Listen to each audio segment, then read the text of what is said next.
ప్రపంచవ్యాప్తంగా internet షట్డౌన్లపై digital హక్కుల సంస్థ యాక్సెస్ నౌ కీలక నివేదిక విడుదల చేసింది.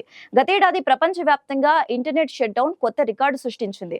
భారతదేశం, ఇజ్రాయెల్, ఉక్రెయిన్, రష్యా, మయన్మార్ వంటి దేశాలలో పదే పదే ఇంటర్నెట్ షట్డౌన్ చేశారు. 2024లో 54 దేశాలలో మొత్తం 296 సార్లు ఇంటర్నెట్ సేవలను నిలిపివేశారని నివేదిక వెల్లడించింది. దీని కారణంగా ప్రజల మధ్య కమ్యూనికేషన్ లేకపోవటమే కాక ఆర్థిక కార్యకలాపాలు కూడా నిలిచిపోయాయి. ఇక భారత్ ఆరోసారి వరుసగా ఇంటర్నెట్ షట్డౌన్ లో టాప్ ప్లేస్ లో నిలిచింది.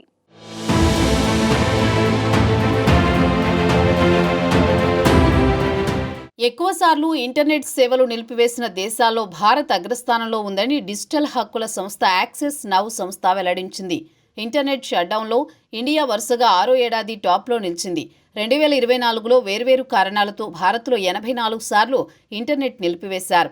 అయితే 2023తో పోలిస్తే భారత్లో ఇంటర్నెట్ షట్డౌన్లు తగ్గినట్లు తెలిపింది. 2023లో ఏకంగా 116 సార్లు ఇంటర్నెట్ సేవలు నిలిపివేశారు. ఇక ప్రపంచవ్యాప్తంగా ప్రజాస్వామ్యయుత ప్రభుత్వాలు ఉన్న 54 దేశాల్లో గత ఏడాది 296 సార్లు ఇంటర్నెట్ సేవలపై నిషేధం విధించారు.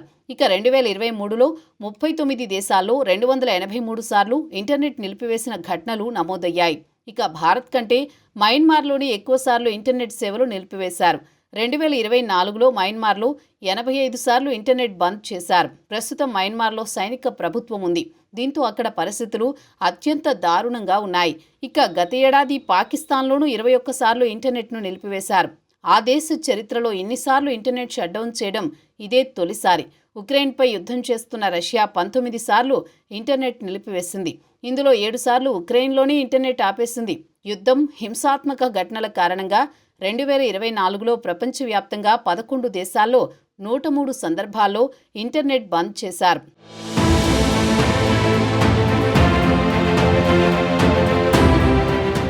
ఇక భారత్లో గత ఏడాది కేంద్రపాలిత ప్రాంతాలతో సహా 16 రాష్ట్రాల్లో కనీసం ఒక్కసారైనా ఇంటర్నెట్ను నిలిపివేశారని యాక్సెస్ నౌ నివేదికలో వెల్లడించింది.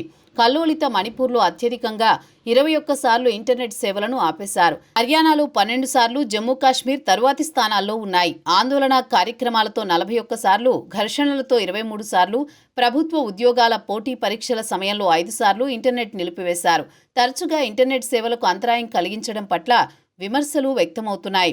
డిజిటల్ గవర్నెన్స్, ఆర్టిఫిషియల్ ఇంటెలిజెన్స్లో గ్లోబల్ లీడర్షిప్ కోసం ఇండియా చేస్తున్న ప్రయత్నాలకు ఇలాంటి చర్యలు విఘాతం కలిగిస్తాయని నిపుణులు అభిప్రాయపడుతున్నారు. భారతదేశం ఇటీవల ప్రవేశపెట్టిన టెలికమ్యూనికేషన్ చట్టం 2023, టెలికాం సస్పెన్షన్ రూల్స్ 2024 గురించి ఇది ఆందోళనలు వ్యక్తమవుతున్నాయి. ఇంటర్నెట్ సేవలను నిలిపివేయడానికి గల కారణాలను సమీక్షించడానికి చట్టంలో స్వతంత్ర పర్యవేక్షణ యంత్రాంగాలు లేవని విశ్లేషకులు చెబుతున్నారు. ఆయన నివేదిక ఆందోళనలను లేవనెత్తింది. ఇది 1885 టెలిగ్రాఫ్ చట్టం నుండి వలస రాజ్యాల కాలం నాటి నిబంధనలను నిలుపుకుంది. షట్డౌన్ ఆర్డర్లను సమీక్షించడానికి చట్టంలో స్వతంత్ర పర్యవేక్షణ యంత్రాంగాలు లేవన్న విమర్శలు బలంగా వినిపించాయి.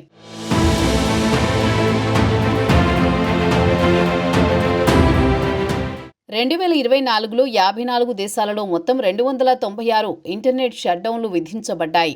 ఈ సంఖ్య 2023లో జరిగిన 283 ఇంటర్నెట్ షట్డౌన్లను అధిగమించింది. ఇక 2024లో మిడిల్ ఈస్ట్, నార్త్ ఆఫ్రికా ప్రాంతంలో మొత్తం 41 ఇంటర్నెట్ షట్డౌన్లు నమోదయ్యాయి.